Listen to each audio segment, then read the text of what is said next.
అప్పలరాజు గారు 2-3 అంశాలున్నాయి. పవన్ కళ్యాణ్ నిన్న మాట్లాడుతూ సయోధ్యతో ఉంటేనే చంద్రబాబుతో సయోధ్యతో ఉండాలి, అలా ఉన్నోళ్ళకి మాత్రమే టికెట్ ఇస్తానన్నారు. మొన్నటికి మొన్న ఏమన్నారంటే ఎవరైనా సరే మా పొత్తుల్ని ప్రశ్నిస్తే, పార్టీ నాయకులు కానీ నేతలు కానీ ఇతర కార్యకర్తలు కానీ ఎవరైనా ప్రశ్నిస్తే వారందరినీ కోవట్టులుగానే చూస్తాను అంటున్నారు. అది కాకుండా మీరు టీడీపీ నాయకులు టీడీపీ కార్యకర్తలు ఎవరైనా మిమ్మల్ని తిడితే తిట్టించుకోవాలి, కొడితే కొట్టించుకోవాలి, వాళ్ళు ఎలా చేస్తే మీరు ఏం చేసినా సరే నోరు మూసుకొని కూర్చోవాలన్నట్టు మాట్లాడుతున్నారు. ఏంటిది? ఒక పార్టీ ఇంకొక పార్టీతో అగ్రిమెంట్ చేసుకున్నట్టుగా ఇది కనిపిస్తుంది. రానున్న 10 ఏళ్ల పాటు మన కాపురం పొలిటికల్ కాపురం కలిసి సాగాలి అని అంటున్నారు. ఇది ఎవరైనా ప్రశ్నించకూడదని కూడా అంటున్నారు మళ్ళీ పార్టీ నాయకులు. ఈశ్వర్ గారు గుడ్ ఈవినింగ్. అలాగే ప్యానెల్లో కూర్చున్నటువంటి పెద్దలు, సాక్షి వ్యూస్ అందరికీ కూడా శుభ సాయంత్రం. వాస్తవానికి ఈశ్వర్ గారు ఇది ప్రజలందరికీ తెలియాల్సినటువంటి అవసరాన్ని టాపిక్ మీద తీసుకున్నారని నేనైతే అనుకుంటున్నాను.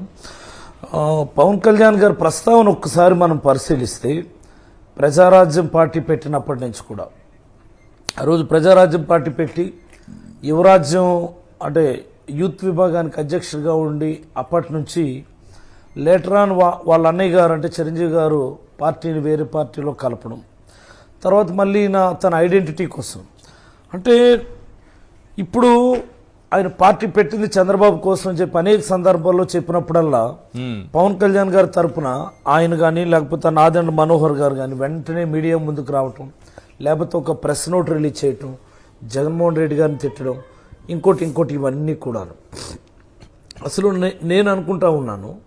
ఇది పవన్ కళ్యాణ్ గారు కూడా ఇదే నా చివరి ఎన్నిక.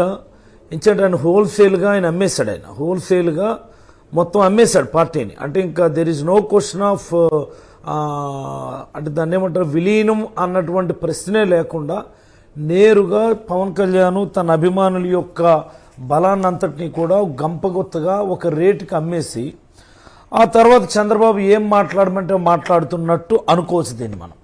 లేకపోతే అసలు పవన్ కళ్యాణ్ అనే వ్యక్తి పార్టీ ఎందుకు పెట్టాలండి? ఇప్పుడు ఎవరైనా ఎందుకు పార్టీ పెడతారు?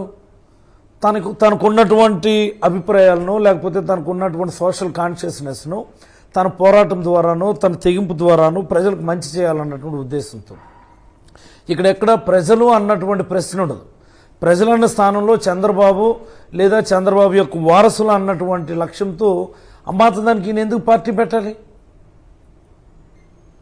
గ్రామాల్లో చూస్తేనేమో జన సైనికులని ఒకరిద్దరు ప్రతి గ్రామంలో ఓ మంచి కుర్రోళ్ళు ఉన్నారు. ఈశ్వర్ గారు కొద్ది గొప్ప చదువుకొని ఓ మంచి ఆశయం కలిగినటువంటి వాళ్ళు కూడా ఉన్నారు. వీళ్ళందరి ఆశయాన్ని, వీళ్ళందరి కష్టాన్ని, వీళ్ళందరి సంకల్పాన్ని పవన్ కళ్యాణ్ అనేటటువంటి వ్యక్తి కేవలం అభిమానం అనేటటువంటి ముసుగులో వేరే వ్యక్తికి అమ్మేశాడు అన్నటువంటి విషయాన్ని ఎవరు కూడా ఈరోజు గ్రౌండ్ లెవెల్లో జీర్ణించుకోవడం లేదు. ఇదైతే పూర్తిగా హోల్సేల్గా గంపగుత్తుగా ఒక బెటర్ రెమ్యూనరేషన్కి రాజకీయాల్లో పొత్తులు సహజంగా 100 రోజులు కాల్ షీట్లు. రాజకీయాల్లో పొత్తులు అనేవి సహజం. ఇప్పుడు చంద్రబాబుతో పొత్తు పెట్టుకుంటే అది హోల్సేల్ గా అమ్మేయడమో లేకపోతే చేయడం లాంటివి ఈశ్వర్ గారు పొత్తు అన్నప్పుడు ఏంటంటే ఇగో నీకింత నాకింత, లేకపోతే నీకిన్ని సీట్లు నాకిన్ని సీట్లు, నీకిన్ని ఎమ్మెల్యే సీట్లు నాకు ఎన్ని ఎమ్మెల్యే సీట్లు, నాకిన్ని ఎంపీ సీట్లు నాకు ఇన్ని ఎంపీ సీట్లు, ఇదిగో లేకపోతే నువ్వు ఇన్ని సంవత్సరాలు అధికారంలో ఉండు నేను ఇన్ని సంవత్సరాలు అధికారంలో ఉంటాను. డిపెండింగ్ ఆన్ వాళ్ళ యొక్క what I mean magnitude of సపోర్ట్ని బట్టి, వాళ్ళకు ఉన్నటువంటి బలాన్ని బట్టి ఎవరైనా దాన్ని సాధించి తీసుకోవడం అనేది ఒక పద్ధతి. అవును, ఇక్కడ ఎక్కడ ఆ ప్రశ్నే లేదు కదా. కరెక్ట్, ఇక్కడ ఎక్కడ ఆ ప్రశ్న లేదు కదా. పవన్ కళ్యాణ్ గారు ఎంతసేపు ఆయన వారాహి అనే యాత్ర చేసినప్పుడు ఏం చెప్పారు? ఆయన చంద్రబాబును ముఖ్యమంత్రిని చేయండి, చంద్రబాబును వ్యతిరేకించొద్దు, తెలుగుదేశం పార్టీతో కలిసి ఉండండి, తెలుగుదేశం పార్టీని ఎవరైనా తిడతాడు నా మనిషి కాదనుకుంటాను, ఎవరైనా నా నిర్ణయాలు వ్యతిరేకిస్తే కోవర్ట్లు అనుకుంటాను, ఇంకో 10 సంవత్సరాలు మనం కలిసి ఉండాలా. 10 సంవత్సరాలు కలిసి ఉండడం 10 కాదు 15 సంవత్సరాలు కలిసి ఉండాలంటే టెక్నికల్గా పవన్ కళ్యాణ్ అనే వ్యక్తికి చిన్న సెన్సిబిలిటీ ఉంటే కానీ 2024లో చంద్రబాబు అనే వ్యక్తి ఓడిపోతే ఆ తర్వాత తెలుగుదేశం పార్టీకి అడ్రస్ ఉండదు ఈ రాష్ట్రంలో.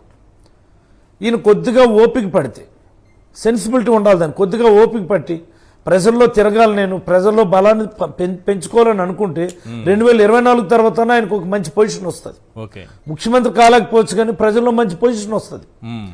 కానీ దానికంటే ముందే ఆయన గాబరైపోతా ఉన్నాడంటే దాన్ని ఏమనుకోవాలి మనం?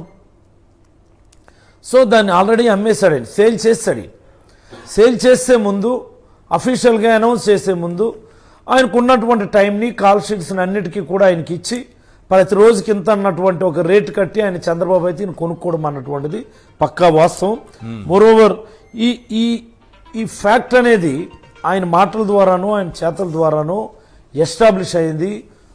ఇందాక పెద్దలు రాజశేఖర్ గారు మాట్లాడినప్పుడు ఆ కమ్యూనిటీ ఓట్ బ్యాంక్ గురించి మాట్లాడారు. ఈ కమ్యూనిటీ ఓట్ బ్యాంక్ను పోలరైజ్ చేయాలన్నటువంటి దాంతోనే ఆయన అయితే ఈ ప్రయత్నం అంతా చేశాడు. కానీ అది ఎక్కడ కూడా ఆ కమ్యూనిటీలో ఆ కమ్యూనిటీ వాళ్ళు దాన్ని ఓనప్ చేసుకోకుండా పవన్ అంటే కళ్యాణ్ ఇక్కడ ఇంకో మాట అంటున్నారు, అది కరెక్టేనా? అసలు జనసేనలో పవన్ కళ్యాణ్ చంద్రబాబు కోవట్టు అంటే జనసేన అనే పార్టీ ఆయనదే, బట్ ఆయనే ఒక కోవట్టు అని దాన్ని అసలు పెట్టింది ఆయన కాదు. దానికి చాలా ఉదాహరణలు చెప్పుకుంటూ వచ్చారు రాజశేఖర్ గారు. ఇప్పుడు నేను గతంలో చాలాసార్లు ఏం చెప్పేవాడినంటే జనసేన అనేది ఒక రాజకీయ పార్టీ కాదు, తెలుగుదేశం పార్టీ యొక్క అనుబంధ విభాగం. తెలుగుదేశం పార్టీలో అది ఒక అనుబంధ విభాగమే తప్ప అది మరొకటి కాదు అని నేను ఈ మాట సిన్స్ 5 and 6 years అని చెప్తా ఉంటాను ఎప్పుడు కూడా. So I never consider this as a political party instead of is a అనుబంధ విభాగం కింద దీన్ని చూడాలని చెప్తా ఉంటాను నేను. ఇది ఇంకో రకంగా ఇది కూడా ఒక రకంగా వాస్తవం ఇది. ఈశ్వర్ గారు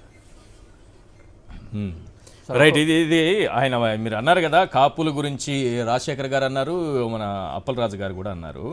అసలు పవన్ కళ్యాణ్ ఏమన్నారనేది ఒక్కసారి అది చూద్దాము. పవన్ కళ్యాణ్ ఏమంటారంటే గతంలో మాట్లాడిన మాటలు ఒకసారి వినండి సార్. ఇది మీరేం చెప్పారంటే కాపులందరినీ అంటే ఇద్దరిని కాపు ఓట్లు చీలాలని చాలా స్ట్రాంగ్గా తన తల్లిని తిట్టాడు చంద్రబాబు, తిట్టించాడు లోకేష్, తిట్టించాడు, 100 కోట్లు ఖర్చు పెట్టారు అనని ఒక చీలిక తీసుకురావాలి. అంటే వైఎస్ఆర్సీపీ వైపు మళ్ళకుండా ఇట్లు జనసేన వైపు దాన్ని తీసుకొచ్చేదానికి ఒక కుట్ర చేశారనేది కరెక్టే. మీరు ఆ బయట కూడా దొరికింది నాకు, ఒక్కసారి వినాలి రాష్ట్ర ప్రజలంతా.